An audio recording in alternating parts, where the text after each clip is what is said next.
Meditation చేస్తున్నప్పుడు ఏ పోజ్‌లో కూర్చోవాలి, ఎలాగైతే చేయాలి, ఇలాంటి కన్‌ఫ్యూజన్స్ చాలా చాలా ఉన్నాయి అందరికీ. సో, ఆ కన్‌ఫ్యూజన్స్ నుండి దూరం అవ్వడానికి ఈ పోజెస్ అయితే చేస్తున్నాను. ఫస్ట్ ఆసన వచ్చేసి సుఖాసన్‌లో కూర్చోండి. సెకండ్ ఆసన వజ్రాసన్‌లో కూర్చోండి. థర్డ్ వన్ వచ్చేసి పద్మాసనాలో కూర్చోండి. రైట్ లెగ్ వచ్చేసి లెఫ్ట్ థై పైన వేయండి. లెఫ్ట్ లెగ్ వచ్చేసి రైట్ థై పైన. హ్యాండ్స్ వచ్చేసి చిన్ ఆర్ ధ్యాన ముద్రలో పెట్టేసేయండి. వాటిని నీస్ పైన పెట్టండి. బ్యాక్ బోన్ స్ట్రైట్గా పెట్టాలి. ఐస్ క్లోజ్ చేయండి. జెంటిల్ స్మైల్ ఇవ్వాలి లిప్స్ పైన. Focus on deep breath. Inhale చేయాలి. ఎక్స్హేల్స్ చేస్తూ ఇలా 10 మినిట్స్ వరకు కంటిన్యూస్గా బ్రీతింగ్ చేస్తూ ఉండండి. ఇలా చేస్తున్నట్లయితే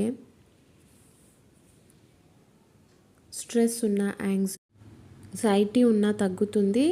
మైండ్ రిలాక్స్డ్గా హ్యాపీగా అనిపిస్తుంది.